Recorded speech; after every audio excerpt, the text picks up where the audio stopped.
ala zikrika wa syukrika wa husni ibadat. Makin ada 4 negara permasalahan saya bahas nih. Pertama niki adalah permasalahan hati yang keruh. Mulai niki kan negara hati yang sakit, hati yang keras, hati yang negara terkunci. Niki hati yang keruh. Sampai disebut nabi alang sak keruh nih sebelum bahasa sasak nabi itu keruh kurang nih. Jadi dia tidak bening. Dua kotoran sak tutupi sehingga ndek bau tekai bekesenda lamun nabiaran lamun Mekah maksudnya lamun kita tu kopang kesena. Jadi pertama nikah adalah hati yang keruh nikah adalah bagaimana kolbumu akan bercahaya sementara gambar-gambar, itu bayang-bayang permasalahan betulnya al-akwanu muntabi'atun fi mir'atihi.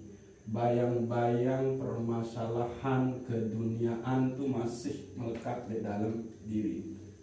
Jadi kaifa yusriku qalbun suwarul akwan, gambar bagaimana akan bisa bercahaya hati yang di dalamnya masih tergambar permasalahan dunia, ya gitu kan. Muntabi'atun fi mir'atihi, yang senantiasa mengikuti daripada hati itu sendiri.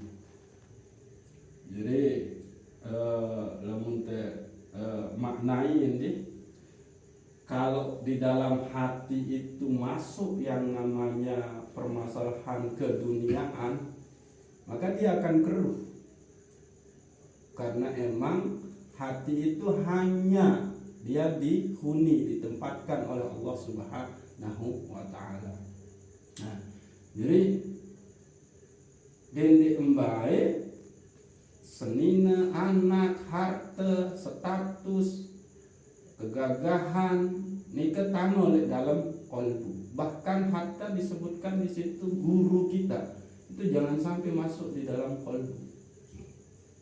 Kalau itu sampai masuk, misalkan guru sampai masuk di dalam kolbu, maka niki sanjari dengan sangat fanatik.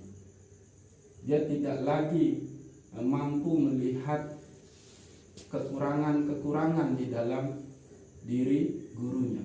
Yang dia lihat hanyalah kelebihan. Walaupun sebetulnya tetap ada kekurangan, ada kesalahan di guru itu, tapi saking dia sudah fanatik di dalam gurunya itu masuk ke dalam dirinya, dalam kalbunya, maka ya sudah, dia tidak mampu lagi melihat itu.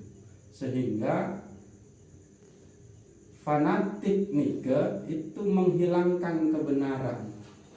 Yang ada adalah kebenaran yang bersumber dari kelompok nia, dari posisi nia, dari guru nia, dan seterusnya.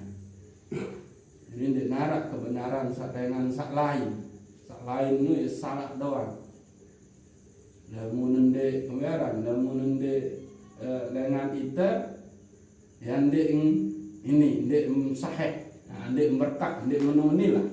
Macam itu ciri kalau dunia itu masuk di dalam qalbu, maka dia tidak akan yusrik, suruh. Ini suruh ini kan dia bercahaya. Jadi belum masuk waktu duha. Suruh kan ada arah sembahyang sunat suruh. Ini berarti waya-waya terbit, enggak terbit matahari. Di situ ada sholat sunat suruh. Kaifa yusrik qalbun suwarul aqwam. Jadi artinya selama masih arah selain Allah di dalam kolbu, ya sudah, kolbu ini tidak akan bisa bercahaya. Sehingga muntejauh oleh zikir temuntejauh, oleh sembahyang temuntejauh, sehingga ya sudah, kacaulah diri kita. Nah, saat kedua, kaifa yurhilu ilallah wa huwa mukabbalum bisahwatihi. Lalu bagaimana dia akan sampai menuju Allah sementara dia masih terpenjara dengan bisahwatihi, dengan syahwatnya, dengan keinginan-keinginan yang sangat halus di dalam kalbunya. Jadi saat pertama saat bani keruh kalbu niki adalah gambar-gambar keduniaan masuk. Terus yang kedua adalah masih terikat dengan terpenjara dengan syahwat, keinginan-keinginan halus. Selalu dia akan contohkan dengan ngantok, itu keinginan yang sangat halus. Jadi baru dua nih. Lalu saat kedua adalah kaifa yatma'u ayyadkhula hadratillah wa huwa lam yattahiru min janabati ghaflatihi. Lalu bagaimana dia akan masuk menghadap kepada Allah Subhanahu wa taala? Yadkhula hadratillah wa huwa lam yattahiru. Sementara dia nuk bersih dengan dosa kehilapan, goplak, dosa kelalaian. Jadi kita belum bertaubat dari kelalaian kita. Lalu belum bisa lah kita masuk ke hadirat Allah Subhanahu wa taala. Namun baru niki adalah bagaimana dia akan menuju Allah saat niki. Kaifa yurhilallah. Nah saat niki lalu bagaimana dia akan masuk setelah kita menuju Allah kan?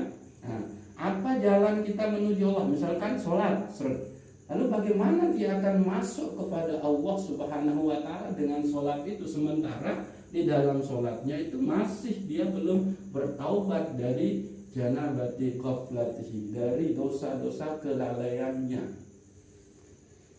Kelalaian kita di dalam sholat misalkan ndek tegawe tumak ninah, kesempurnaan rukun-rukun di dalam sholat nikah.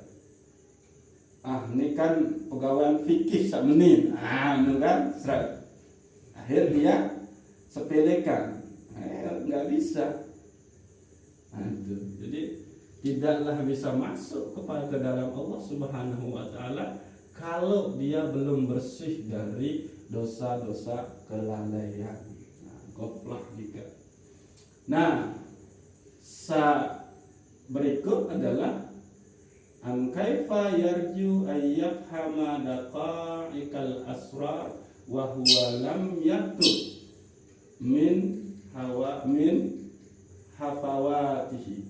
Lalu bagaimana dia akan diberikan atau bagaimana dia akan mendapatkan pemahaman tentang yang halus dan yang rahasia asrar wa huwa lam yatub min hafawatihi, sementara dia belum bertaubat dari kehilapan-kehilapannya. Di sini iya kembali malik itu menjadi permintaan ini mau ilham, sementara dia belum bertobat dari semua kehilapan-kehilapannya. Ini dia tidak akan mendapatkan pemahaman yang halus dan rahasia. Ilham ini kan laduni ini kan satu bentuk bisikan pengajaran Allah. Mulaku berpengen tentang mau ilham, sementara dia belum bertobat dari kehilapan-kehilapan yang dia lakukan. Jadi yang membuat keruh daripada kolbu kita itu arak telu, yaitu masih terukirnya, masih tergambarnya permasalahan-permasalahan kebendaan, masih tergambarnya permasalahan duniawi di dalam qalbu kita. Bahkan itu menggeser posisi Allah Subhanahu wa taala. Ini kisah pertama. Lalu kisah kedua adalah yang membuat dia keruh itu adalah kita masih terbelenggu dengan permasalahan syahwat kita, keinginan-keinginan halus kita yang sangat samar. Mai rasa kandung nambah, akhir tek ngantok. Nah, kebesuhan lalu ngantok. Lalu telun adalah yang membuat hati keruh itu adalah karena kita belum membersihkan diri kita dari dosa-dosa akibat kelalaian kita.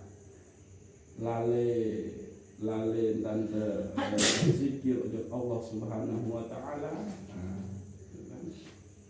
Lalai dalam menjalankan sholat bareng di akhir-akhir waktu, padahal di narak sebab saat dia telat gawe. Lalin ke sembahyang subuh, mana tuah denah hebat rahim, mana sayang ke pembiaran, penduk simput. Iya nikah, gitu. Jadi kelalaian kita. Lalu saat ke pira baru saat ketelur, saat keempat adalah lalu bagaimana engkau akan mendapatkan pemahaman ilmu pengetahuan yang halus dan bersifat rahasia, lemun masih nikman bertaubat dari kehilapan-kehilapan yang kita lakukan. Nah, jadi sebetulnya kalau kita sudah tidak lagi tergambar masalah-masalah kebedaan duniawi, terus kita juga sudah tidak terpenjara dengan permasalahan syahwat, dan kita sudah bersih dari dosa-dosa kehilapan, maka yang harus kita terima itu sebetulnya adalah pemahaman yang halus dan rahasia. Maka inilah nanti dalam bentuk wirid, bisa dalam bentuk hal, bisa dalam bentuk karomah, warid nih, bisa dalam bentuk laduni, bisa dalam bentuk ilham, bisa dalam bentuk mimpi. Nah, ini dia sebetulnya. Semoga nah, warid, hal, karomah, laduni, ilham, mimpi. Nah, kalau para nabi dan rasul dia terbebas dari ini, maka mereka mendapat wahyu. Nah, itu nih manusia masih terbelenggu ini, manusia biasa. Ayo, mungkin tante ini mau hal-hal luar biasa, pemahaman yang bersifat halus dan rahasia. Nah, setelah niki, maka kita harus memahami ada satu sebetulnya penyakit di dalam diri kita, dan itu sangat berbahaya. Jadi semua keburukan-keburukan itu tidak akan berkembang kecuali dengan satu penyakit. Apa itu? Tamak, rakus, serakah. Bagi Imam Ibnu Athaillah, niki adalah tamak, niki adalah sumber suatu penyakit. Kembali. Nah, ini tadi. Ma sababat agsana zullin illa ala bizri tama'in. Jadi ndek berkembang penyakit-penyakit kalbunya lemun, ndek narak penyakit tamak. Berarti munculnya penyakit-penyakit kalbu yang lain itu lantaran ada penyakit rakus, serakah di dalam diri kita, sifat binatang itu. Ya kemudian yang sampai dikatakan bahwa rakus serakah ini adalah pangkal dari semua penyakit kalbu. Ciri dari orang yang tamak itu adalah dia ingkar terhadap takdir Allah. Nah, ini itu dia orang serakah. Dia tidak mampu mensyukuri pemberian pemberian Allah terhadap dirinya. Dia tidak bisa qanaah. Dan dia tidak bisa bahagia atas kelebihan rizki orang lain. Sehingga artinya dia sudah tidak percaya lagi dengan bahwa rizki itu bersumber dari Allah Subhanahu wa ta'ala. Dia merasa rizki itu adalah hasil jerih payah dia bekerja. Nah, itu berarti kalau saya bekerja dapat uang. Bukan. Rizki itu ketentuan Allah Subhanahu wa ta'ala. Bukan melulu disebabkan kita kerja. Jadi tamak ini adalah sumber dari semua penyakit qalbu. Dia tidak percaya dengan takdir, akhirnya dia menggantungkan diri kepada amal-amal yang ia perbuat. Ia menggantungkan diri kepada manusia. Ia tunduk kepada manusia supaya dia mendapatkan yang lebih. Maka dengan kata lain, kalau kita mau pakai pandangan Syekh Abdul Qadir Jailani, maka dia sudah mensyirikkan Allah dengan kehendak dirinya, dengan dirinya. Amin. Jadi bagi Syekh Imam Ibnu Athaillah As-Sakandari, semua penyakit kolbu itu ini diakibatkan oleh sifat rakus yang ada di dalam diri kita. Karena rakus itu orang yang tidak percaya dengan takdir Allah Subhanahu wa ta'ala. Berarti lamun hendak percaya dengan takdir Allah, berarti dia tidak percaya dengan Allahu Akbar, Allahu Rabbus Samawati wal Ard. Ya niki. Jadi mudah-mudahan saya bawa hindari sekarang penyakit tamak niki. Tamak wah jadi bahasa Indonesia nih, bahasa Sasak enak. Nah, orang sering menyebut tamak ini sama dengan hubbud dunia. Itu bagiannya. Hubbud dunia itu bagian dari tamak itu.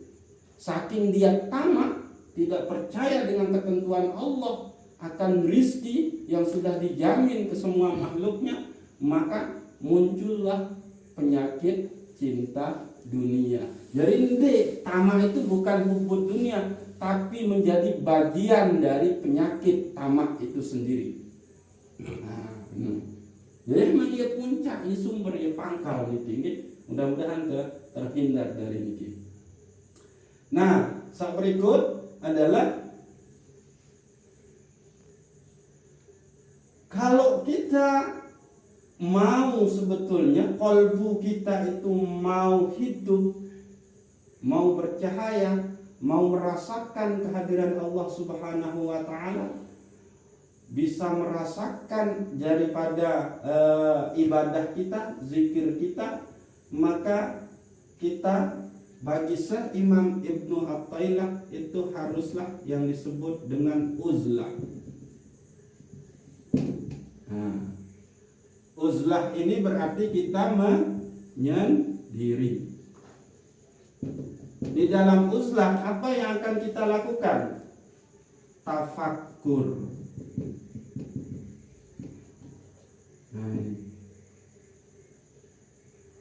Merenung, tadabbur, memikirkan. Seita berembe ita, embe etelai. Itu dia. Jadi mana fa'a qalba syai'un mislu ghazlatin yadkhulu biha maidani fikratin. Maka tidak adalah sesuatu yang lebih bermanfaat daripada jiwa itu kecuali masuk ke medan fikrah atau masuk ke medan uzlah. Sehingga namun dengan saanu dia berdua dengan kamar khusus, kamar pribadi. Dia turun dari tamu. Namun para ulama, kiai, tuan guru ya lalu berhalwat. Nah, di situ dia. Nah, bukan betapa nih tuang guru ojo kanu bukan betapa, tapi memang dia di situ berhalwat. Nah, menghindarkan diri dari keramaian dan kenikmatan dunia dan fokus beribadah kepada Allah Subhanahu wa taala. Itu halwat. Beda kayak betapa. Kalau betapa dia menginginkan dunia, maka dia betapa. Tapi kalau ini yang dia inginkan itu adalah dekat senantiasa bersama Allah Subhanahu wa taala, maka dilakukanlah dia uzlah, berhalwat. Nah, di situ dia tafakkur, merenungkan, berpikir tentang paling endek telu pertanyaan seharus kemunculan di dalam diri kita, muhasabah itu adalah seita berembe ita muembe etelahi. Nah, telu hal nika. Jadi penting emang satefaran aran tafakkur niki atau uzlah niki. Nah, terakhir niki adalah kalau kita berdoa nika, nah, niki dianjurkan oleh Syekh Imam Ibnu Athaillah As-Sakandari. Tapi ya niki kan kitab Al-Hikam niki kan sebetulnya kan kitab panduan bagi penempuh jalan thariqah. Maka sebetulnya kalau seorang salik itu mau berhasil di dalam perjalanan thariqahnya, maka doa-doa yang ia panjatkan itu adalah doa yang mampu mendekatkan dia kepada Allah Subhanahu wa ta'ala. Khairu ma yatlubuhu minhu ma huwa qalibuhu minka. Sebaik-baik yang engkau tuntut dari Allah Subhanahu wa ta'ala, atau sebaik-baik yang engkau minta kepada Allah Subhanahu wa ta'ala adalah ma huwa qalibuhu minka, adalah apa-apa yang dituntut kepadamu atau apa-apa yang diwajibkan kepadamu. Berarti yang kita minta itu adalah supaya kita bisa menjalankan apa-apa yang diperintahkan oleh Allah dan menjauhkan, berdoa supaya kita dijauhkan dari apa-apa yang dilarang oleh Allah Subhanahu wa ta'ala. Sehingga yang kita berdoa, Allahumma a'inni ala zikrika wa syukrika wa husni ibadatik. Akan menung. Terus balik ke berdoa, Allahumma arinal haqqa haqqa warzuqna ittiba'ah wa arinal batila batila warzuqna ijtinabah. Jadi kita mau menjalankan yang baik aja itu emang kita butuh Allah Subhanahu wa ta'ala, dan menghindari yang buruk pun, dari yang batil pun kita butuh Allah Subhanahu wa ta'ala. Jadi itulah yang khairu ma yatlubuhu minhu ma huwa qalibuhu minka. Jadi sebaik-baik yang engkau minta kepada Allah Subhanahu wa ta'ala adalah apa-apa yang diwajibkan, yang dituntut kepadamu, yaitu kita minta supaya kita bisa menjalankan apa-apa yang diperintah oleh Allah, dan kita minta juga supaya terhindar atau jauh dari apa-apa yang dilarang oleh Allah Subhanahu wa ta'ala. Jadi niki 4 hal niki emang harus coba renungi dalam diri nika. Lalu selama masih harap penyakit tamak nih yang ini, maka supaya ini bersih, maka coba lakukan apa? Uzlah, tafakkur. Coba minta di luar permasalahan rizki yang sudah dijamin oleh Allah Subhanahu wa ta'ala. Tapi mintalah supaya diberikan ma'rifah. Kita minta supaya kita diberikan jalan. Allahumma hdina tariqal anbiya wal mursalin. Atau menung, atau cukup ihdinas siratal mustaqim, siratal ladzina an'amta 'alaihim ghairil maghdubi 'alaihim waladdallin. Amin. Maka itu adalah sebaik-baik daripada permintaan seorang hamba kepada Robnya. Kita kan anu telaku sandende. Jadi tidak heran lamun tersusah bersedekah. Ini karena memang kita tidak pernah meminta itu. Kita tidak pernah meminta untuk dijadikan sebagai ahlus sedekah. Jadi dia tidak heran kita males gawe sembahyang karena emang itu ditolaku supaya kita menjadi orang yang taat di dalam beribadah. Coba ya telaku, insya Allah. Nah, orang-orang yang tidak pernah meminta hal-hal yang demikian, itulah orang-orang yang merasa dia taat lantaran perjuangannya, lantaran emang itu adalah disebabkan oleh dirinya, keinginan dirinya. Tidak. Kita bisa sholat, kita bisa sedekah, itu lantaran Allah meridhoi kita. Nah itu. Maka kalau kita mau ringan menjalankan hal-hal yang diperintah oleh Allah dan cepat menjauhi apa-apa yang dilarang oleh Allah Subhanahu wa taala, maka kita mintakan itu, dan itulah yang disebut dengan sebaik-baik doa kepada Allah Subhanahu wa taala. Mudah-mudahan kajian ini bermanfaat dan kita dibimbing oleh Allah Subhanahu wa taala untuk mampu menjalankannya. Wallahu a'lamu bishawab. Assalamualaikum warahmatullahi wabarakatuh.